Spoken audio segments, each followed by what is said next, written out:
ಈ ವಿಡಿಯೋದಲ್ಲಿ ನಾನು ಶಾವಿಗೆ ಪಾಯಸ ಮಾಡೋದನ್ನು ತೋರಿಸ್ತಾ ಇದ್ದೀನಿ. ಈ ಪಾಯಸವನ್ನು ನೀವು ಗಂಟೆಗಟ್ಟಲೆ ಇಟ್ಟರೂ ಗಟ್ಟಿಯಾಗಲ್ಲ, ತುಂಬಾ ರುಚಿಯಾಗಿರುತ್ತೆ, ಹಾಗೆ ಎಲ್ರಿಗೂ ಇಷ್ಟ ಆಗುತ್ತೆ. ಹಾಗಾದರೆ ನಾನು ಮಾಡುವಂತಹ ವಿಧಾನದಲ್ಲಿ ಒಮ್ಮೆ ಶಾವಿಗೆ ಪಾಯಸವನ್ನು ಮಾಡಿ ನೋಡಿ. ಹಲೋ ಫ್ರೆಂಡ್ಸ್, ನಮಸ್ತೆ. ಶ್ರೀ ಮ್ಯಾಜಿಕ್ ಕಿಚನ್ಗೆ ಸುಸ್ವಾಗತ. ಮೊದಲಿಗೆ ನಾನಿಲ್ಲಿ ಒಂದು ದಪ್ಪ ತಳದ ಪಾತ್ರೆಗೆ 1 ಕಪ್ ಆಗುವಷ್ಟು ಶಾವಿಗೆಯನ್ನು ಹಾಕ್ಕೊಂಡು ಇದನ್ನು ಚೆನ್ನಾಗಿ ಹುರ್ಕೊಳ್ತಾ ಇದ್ದೀನಿ. ಶಾವಿಗೆ ಲೈಟಾಗಿ ಕಲರ್ ಚೇಂಜ್ ಆಗಬೇಕು ನೋಡಿ, ಈ ರೀತಿ ಗೋಲ್ಡನ್ ಬ್ರೌನ್ ಕಲರ್ ಬರೋ ತನಕ ಚೆನ್ನಾಗಿ ಹುರ್ಕೊಳ್ಳಿ. ಈಗ ಇದಕ್ಕೆ ನಾನು ನೀರನ್ನು ಹಾಕ್ಕೊಳ್ತಾ ಇದ್ದೀನಿ. ಸುಮಾರು 4 ಕಪ್ ಆಗುವಷ್ಟು ನೀರನ್ನು ಹಾಕ್ಕೊಳ್ತಾ ಇದ್ದೀನಿ 1 ಕಪ್ ಶಾವಿಗೆಗೆ. ಶಾವಿಗೆ ಚೆನ್ನಾಗಿ ಮುಳುಗಬೇಕು. ಈ ರೀತಿ ಶಾವಿಗೆಗೆ ನೀರು ಹಾಕ್ಕೊಂಡು ಶಾವಿಗೆನ ಚೆನ್ನಾಗಿ ಬೇಯಿಸ್ಕೊಳ್ತಾ ಇದ್ದೀನಿ. ಈ ರೀತಿ ಕುದಿಲಿಕ್ಕೆ ಸ್ಟಾರ್ಟ್ ಆಗಬೇಕು. ಈ ರೀತಿ ಕುದ್ದ ನಂತರ ಒಂದ್ಸಲ ಚೆಕ್ ಮಾಡಿ ನೋಡಿ, ಶಾವಿಗೆನ ಮುಟ್ಟಿದ್ರೆ ಕಟ್ ಆಗಬೇಕು. ಸುಮಾರು 90% ಅಷ್ಟು ಚೆನ್ನಾಗಿ ಬೆಂದರೆ ಕರೆಕ್ಟಾಗಿ ಬರುತ್ತೆ. ಈ ರೀತಿ ಕಟ್ ಆಗಬೇಕು. ಈಗ ನಾನು ಶಾವಿಗೆನ ಈ ನೀರಿನಿಂದ ತೆಗಿತಾ ಇದ್ದೀನಿ.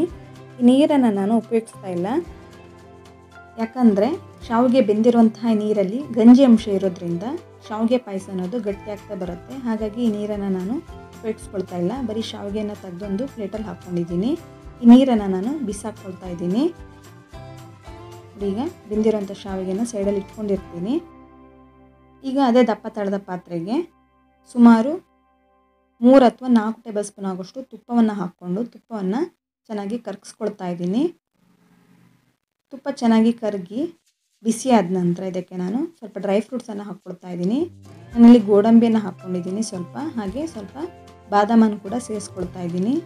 ನಿಮ್ಮ ಹತ್ರ ಯಾವ ರೀತಿಯ ಡ್ರೈ ಫ್ರೂಟ್ಸ್ ಇರುತ್ತೋ ಅದನ್ನು ಉಪಯೋಗಿಸ್ಕೊಳ್ಬೋದು.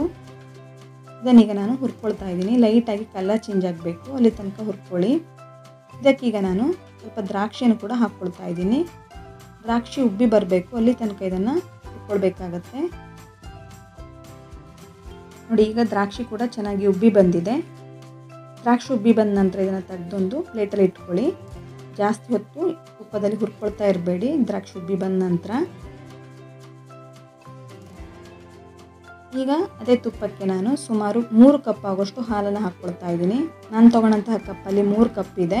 ಸುಮಾರು ಅರ್ಧ ಲೀಟ್ರ್ ಆಗೋಷ್ಟು ಹಾಲನ್ನು ಹಾಕ್ಕೊಂಡಿದ್ದೀನಿ.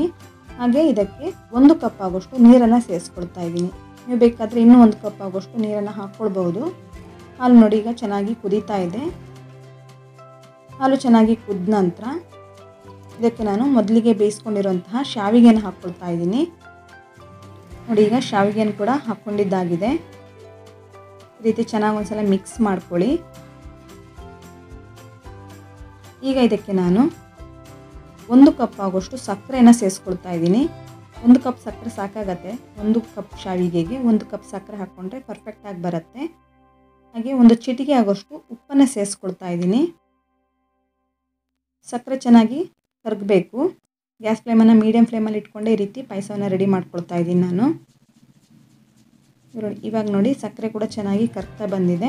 ಇದಕ್ಕೀಗ ನಾನು ಲವಂಗವನ್ನು ಹಾಕ್ಕೊಂಡಿದ್ದೀನಿ, ಹಾಗೆ ಏಲಕ್ಕಿಯನ್ನು ಕುಟ್ಟಿ ಹಾಕ್ಕೊಳ್ತಾ ಇದ್ದೀನಿ, ಸಿಪ್ಪೆಗೂಡ.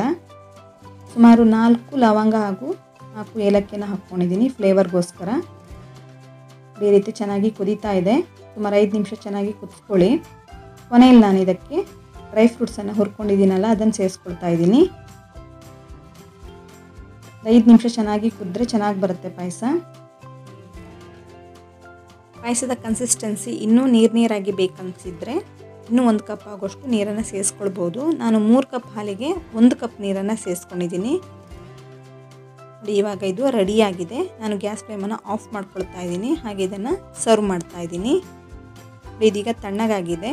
ತಣ್ಣಗಾದ ನಂತರ ಗಟ್ಟಿಯಾಗಲ್ಲ ಇದು.